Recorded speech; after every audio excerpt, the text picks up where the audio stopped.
ज्यादा खाद पानी वाली किस्में बो रखी हैं अक्टूबर के अंतिम सप्ताह में या नवंबर के पहले सप्ताह में। उन किसान भाइयों के लिए जिन्होंने जो है डीएपी 1 बैग की बजाय 1.5 बैग डीएपी डाला है, जिंक सल्फेट 10 किलोग्राम प्रति एकड़ का डाला है, यूरिया जो है वो 2-2.5 कट्टे की बजाय 3-3.5 कट्टा वो डालना चाहते हैं, 40 किलोग्राम बीज उन्होंने प्रति एकड़ इस्तेमाल किया है, गोबर की खाद भी डाली हुई है, अच्छी तगड़ी जमीन है। तो जिसके अंदर आपने WH 1270 बो रखी है, DBW 303 है, DBW 327 है, DBW 187 है, या पंजाब की PBW 872 है। ये 5-6 किस्में हैं जो ज्यादा खाद पानी के लिए और ज्यादा पैदावार के लिए निकाली गई है। और इनको ज्यादा खाद पानी देने से पौधे की जो है नरम हो जाता है और बढ़वार ज्यादा होती है, तो वो फिर गिरता है, गिरने से आपकी पैदावार कम होती है। उसके लिए हमने जो है 2 सच्चे क्रियाओं की सिफारिश अलग की हुई है। उसमें वृद्धि नियंत्रकों का प्रयोग करना है। वृद्धि नियंत्रक क्या है? Growth regulator. ग्रोथ रेगुलेटर कई तरह के आते हैं। एक ग्रोथ रेगुलेटर तो आता है जो पौधे की वृद्धि को बढ़ाता है, और एक ये जो हमने इस्तेमाल करना है वो ग्रोथ रिटार्डेंट के नाम से है। ग्रोथ रिटार्डेंट का मतलब वृद्धि को रोकने वाला, उसकी बढ़वार को थोड़ा कम कर दे और पौधे को मजबूती प्रदान करे। तो किसान भाई कहते हैं कि बार बार फोटो भेजते हैं कि किस टाइम करें। बिजाई के 50-55 दिन पे पहली, जब तने की पहली गांठ बनती है उस टाइम स्प्रे करनी है, और दूसरी स्प्रे करनी है आपने जब झंडा पत्ता निकलता है उस टाइम। झंडा पत्ता बाल गाभे के अंदर आ जाए, कोई कोई बाल ऊपर से दिखाई देने लग जाए, उस टाइम तक आप स्प्रे कर सकते हो। वो 80-85 दिन पे। तो ये आपको सामने दिखा रहे हैं। अगर आपने ज्यादा खाद पानी दी है तो जिस तरह अपने जोई की फसल होती है वो काटते हैं तो हरे की तरह हो जाती है, तो इस तरह ये आपको दिखाई देने लग रही है। तो ये अभी से गिरनी स्टार्ट हो रही है। अगर इस तरह की आपकी ग्रोथ है 50-55 दिन पे, तो आपने हर हालत में जो है उसकी ग्रोथ रेगुलेटर की स्प्रे करनी है। ग्रोथ रेगुलेटर कौन कौन से हैं? पहला है क्लोरमिक्वाट के नाम से, जो लियोसिन के नाम से आता है। दूसरा उसके अंदर साथ में मिलाना है वो टेबुकोनाजोल है, फोलिकर के नाम से आता है।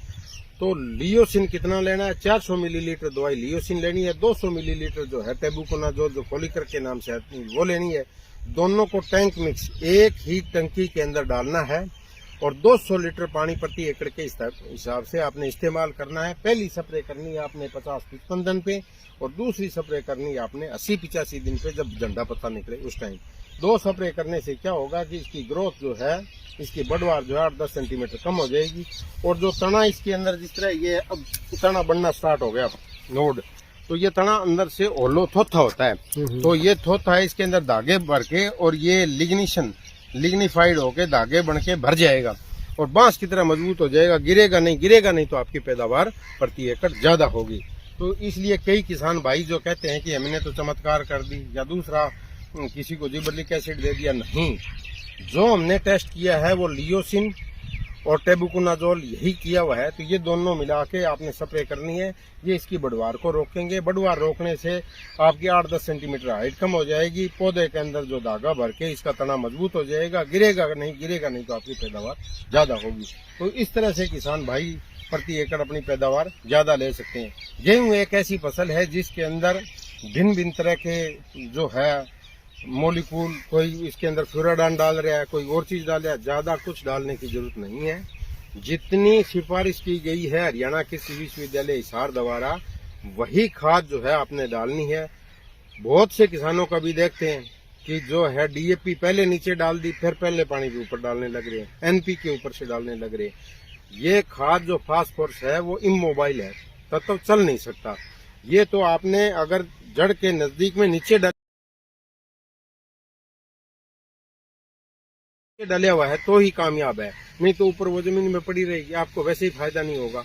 आपको आर्थिक नुकसान भी होगा और आपको पैदावार का पूरा जो भरपूर लाभ लेना चाहते हो वो नहीं ले सकते। तो इसलिए हमने जो है हमारे हरियाणा कृषि विश्वविद्यालय की जो सिफारिश है उनके अनुसार किसान भाई खेती करें। और हमारे कुलपति महोदय प्रोफेसर BR कंबोज जी बार बार इस बात पर स्ट्रेस देते रहते हैं कि किसानों को जो है लेटेस्ट हमारी जानकारी, हमारी जो टेक्नोलॉजी जो हमने डेवलप करी है वो किसानों तक ज्यादा से ज्यादा पहुंचे, ताकि उनकी आमदनी बढ़े और उनका जीवन स्तर ऊपर होगा, जिससे हमारा देश और प्रदेश